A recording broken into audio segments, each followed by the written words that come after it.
Hello అండి. ఈరోజు మన ఛానల్లో స్పెషల్ రెసిపీ వీడియో వచ్చేసి నేతి బొబ్బట్లు ఎలా ప్రిపేర్ చేసుకోవాలో చూస్తున్నాను. నేతి బొబ్బట్లు అంటే ఎవరికి ఇష్టం ఉండదు చెప్పండి. చాలా మృదువుగా, సున్నితంగా ఇలాగే రావాలంటే మీరు తప్పకుండా నా ఛానల్లో టిప్స్ అనేవి ఫాలో అయి తీరాల్సిందే ఎగ్జాక్ట్ ప్రాసెస్ కోసం. అండ్ దేవుడికి నైవేద్యంగా కూడా ప్రసాదించే నేతి బొబ్బట్లని మనం ఈరోజు ఎలా ప్రిపేర్ చేసుకోవాలో చూద్దాము.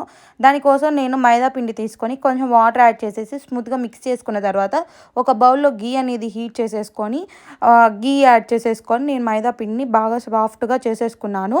నేను ఒక అరగంట పాటు పచ్చిశనగపప్పు నానపెట్టాను. నానపెట్టిన పచ్చిశనగపప్పుని ఒక 4-5 విజిల్స్ వచ్చేలాగా ఇలా కుక్ చేసేసుకొని పక్కన పెట్టుకున్నాను అనమాట. అవి చల్లారిన తర్వాత మిక్సర్లో యాడ్ చేసేసుకున్నాను నేను.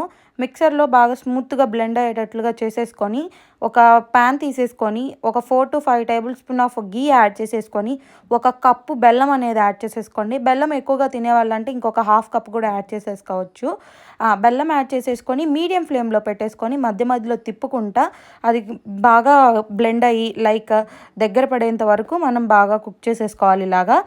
ఇలాగ కుక్ అయిన తర్వాత మనం ఎండు కొబ్బరి పొడిని తురుముకొని మిక్సర్ పట్టుకొని ఇందులో యాడ్ చేసేసుకోవచ్చు. ఒక 4-5 యాలకులు కూడా ఇందులో యాడ్ చేసేసుకోండి.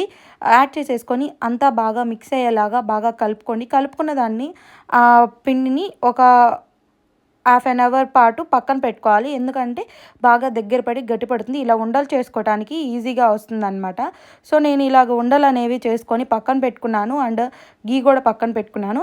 కానీ ఇలాగా మనం ఒక 2 పాలిథీన్ కవర్లు తీసుకోండి. పాలిథీన్ కవర్లో కనుక మనం చేసుకునేటప్పుడు గీ కంటే ఆయిల్ కనుక వేసుకుంటే మనకి ఈజీగా స్ప్రెడ్ అయిపోతుంది అనమాట. ఫస్ట్ నేను మైదా పిండిని తీసుకొని ఇలా చేసుకొని అండ్ మనం ముందుగా ఉడకబెట్టుకున్న పప్పుని అనేది ఉండని తీసుకొని అందులో యాడ్ చేసేసుకొని పాలిథీన్ కవర్ దానిపైన ఒకటి వేసి బాగా స్మూత్గా ఇలా బ్లెండ్ చేసేసుకోవాలన్నమాట. నార్మల్గా కవర్ లేకుండా కూడా కింద ఒక కవర్ వేసుకొని ఇలా స్మూత్గా చేసేసుకోవచ్చు. పైన కవర్ వేసుకోవడం వల్ల ఏంటంటే ప్రెస్ మనకి ఎక్కడి వరకు కావాలో అక్కడి వరకు పడి అండ్ మనం ఇంకా దాన్ని వెడల్పు చేసుకోవడానికి మనకి ఈజీగా వస్తుంది అనమాట. డైరెక్ట్గా ప్రెజర్ పడదు కదా, అందుకని చెప్పేసి. సో నేనైతే పైన కూడా కవర్ యాడ్ చేసేసుకొని ఇలా గీతోటి నేను కాల్చుకున్నాను. చూసారు కదా ఎంత స్మూత్గా మృదువుగా ఎంత బాగా వస్తున్నాయో. మీరు కూడా ఎప్పుడు ట్రై చేయకపోతే ఇలా ట్రై చేయండి. అండ్ టిప్స్ కూడా నేను అన్నీ ఇందులో యాడ్ చేస్తున్నాను.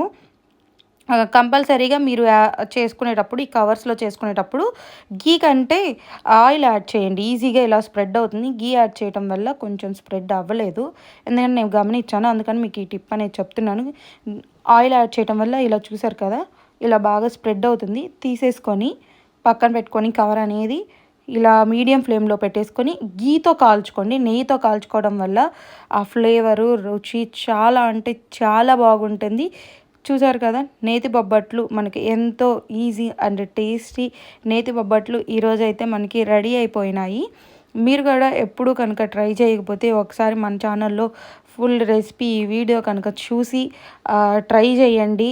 అండ్ ఎలా ఉందో కమెంట్ చేయండి. వీడియోని లైక్ చేసి ఛానల్ సబ్స్క్రైబ్ చేసి నాకు సపోర్ట్ చేయండి. మీకు ఎటువంటి రెసిపీ వీడియోస్ కావాలో కూడా నాకు కమెంట్ చేయండి, నేను పోస్ట్ చేస్తాను. ఇప్పుడు తినబోయే ముందర నేను ఏం చేశానంటే ఇక్కడ అన్ని ప్లేట్లో పెట్టేసుకొని దానిపైన హీట్ చేసిన నెయ్యి యాడ్ చేసేసుకొని అలా బ్రష్ తోటి మొత్తం స్ప్రెడ్ చేసేసుకున్నాను. చేసుకొని తినడం వల్ల ఇంకా రుచి ఫ్లేవర్ అనేది చాలా బాగుంటుంది. నేతి బొబ్బట్లు యాక్చువల్గా అలాగే నెయ్యి వేసుకొని తింటారు. చూసారు కదా ఎంత స్మూత్గా వచ్చినాయో. కలర్ కూడా టెక్స్చర్ కూడా చాలా అంటే చాలా బాగుంది. నేను ఫస్ట్ టైం ట్రై చేశాను, నాకు చాలా బాగా కుదిరినాయి.